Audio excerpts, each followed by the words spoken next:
అధికారంలోకి వచ్చామన్న ఆనందం లేదు, పదవులు దక్కుతాయన్న ఆశ లేదు.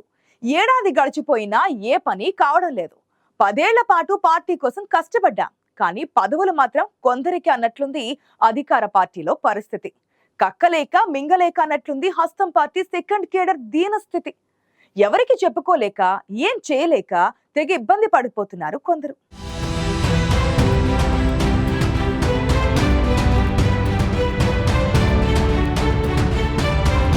ఇంకా తెలవారదేమి, ఈ చీకటి విడిపోదేమి అంటూ స్వగతంలో ఇదే ట్యూన్లో మదన పడిపోతున్నారు అధికార పార్టీ నేతలు. టైం వస్తుంది అంటూ చూస్తుంటే పుణ్యకాలం కాస్త గడిచిపోతోంది. అందుకే ఉమ్మడి నిజామాబాద్ జిల్లాలో అధికార కాంగ్రెస్ పార్టీ శ్రేణుల్లో రోజు రోజుకు అసహనం పెరిగిపోతోంది.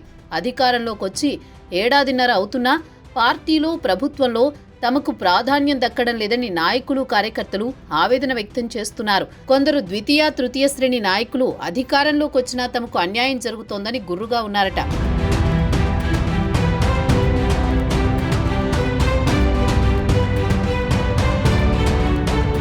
పదేళ్లు ప్రతిపక్షంలో ఉండి అనేక ఇబ్బందులు పడుతూ పార్టీ కోసం పనిచేసినా తగిన ప్రాధాన్యం దక్కడం లేదని ఎక్కువ మంది కార్యకర్తలు బహిరంగంగానే అసంతృప్తి వెలుబుచ్చుతున్నారు.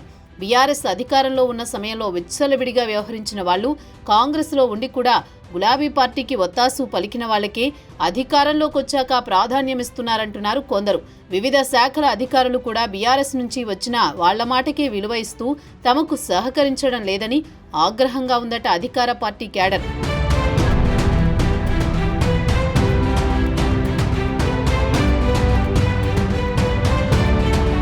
లాబియింగ్ చేసుకున్న వారు బడా నేతల కనుసన్నల్లో ఉండేవారికే నామినేటెడ్ పదవులు దక్కుతాయనే అసంతృప్తి కూడా పెరుగుతోంది.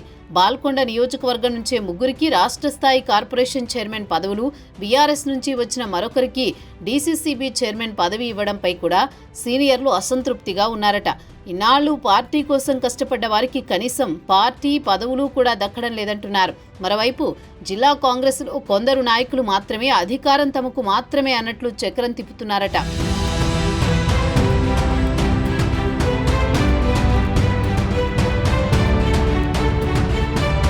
కొందరు నాయకులు పార్టీలో తమ వారసులను యాక్టివ్ చేస్తూ పదవులు తమ వారికే దక్కించుకోవాలని చూస్తున్నారనే అసంతృప్తి అధికార పార్టీ నేతల్లో కనిపిస్తోంది.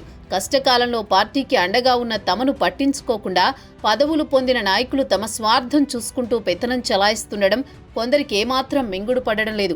కొందరు నేతల వారసులైతే దీపముండగానే ఇల్లు చక్కబెట్టుకునే పనిలో పడ్డారు. సెటిల్మెంట్లు, ఇతర దందాల్లో మునిగిపోతున్నారు. పదవుల విషయంలో తీవ్ర అసంతృప్తితో ఉన్న ద్వితీయ తృతీయ శ్రేణి నాయకులు అవకాశం కోసం ఎదురు చూస్తున్నారట. మొన్న జరిగిన ఎమ్మెల్సీ ఎన్నికల్లో కొందరు పార్టీ కోసం పని చేయలేదని టాక్.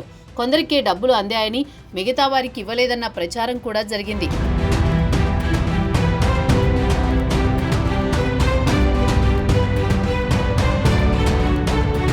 ఎమ్మెల్సీ ఎన్నికల్లో సీఎం రేవంత్ ప్రచారం చేసినా నిజామాబాద్, ఆదిలాబాద్, కరీంనగర్, మెదక్ పట్టభద్రుల ఎన్నికల్లో కాంగ్రెస్ సిట్టింగ్ స్థానాన్ని కోల్పోయింది. మరోవైపు ఉత్తర తెలంగాణలో రోజురోజుకు పుంజుకుంటున్న బీజేపీ పట్టభద్రుల గ్రాడ్యుయేట్ ఎమ్మెల్సీతో పాటు టీచర్స్ ఎమ్మెల్సీ స్థానాన్ని కూడా గెలుచుకుంది. జిల్లాలో మున్సిపాలిటీలు, పరిషత్, పంచాయతీ ఎన్నికల్లో ఎక్కువ స్థానాలు గెలుచుకునేందుకు బీజేపీ నాయకత్వం పకడ్బందీగా పావులు కదుపుతోంది. తాజా ఎమ్మెల్సీ ఎన్నికల్లో 2కు 2 స్థానాలు గెలుచుకున్న బీజేపీ రెట్టించిన ఉత్సాహంతో ముందుకెళ్తోంది. అధికారంలో ఉండి కూడా ఓడిపోవడంతో కాంగ్రెస్లో నిరుత్సాహం నెలకొంది.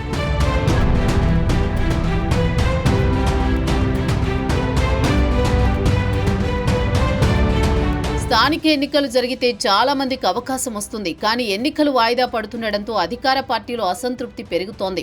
కాంగ్రెస్ అధికారంలోకి వచ్చిన 3 నెలల్లోనే గ్రామ పంచాయతీల పదవీకాలం పూర్తయింది. తర్వాత మండల, జిల్లా పరిషత్ పాలకవర్గాల పదవీకాలం, 3 నెలల క్రితం మున్సిపల్ పాలకవర్గాల పదవీకాలం ముగిసిపోయింది. సహకార సంఘాల పదవీకాలాన్ని 6 నెలలు పొడిగించారు. ప్రభుత్వంపై అంతగా వ్యతిరేకత రాకముందే స్థానిక సంస్థలకు ఎన్నికలు నిర్వహిస్తే సానుకూల ఫలితాలొచ్చే అవకాశాలు ఉండేవన్న అభిప్రాయం పార్టీ శ్రేణుల్లో ఉంది. తాత్సారం చేసి వ్యతిరేక పవనాలొచ్చే వరకు చేశారని, దీంతో ఉత్సాహం నీరుగారిపోతోందంటున్నారు కాంగ్రెస్ పార్టీ శ్రేణులు.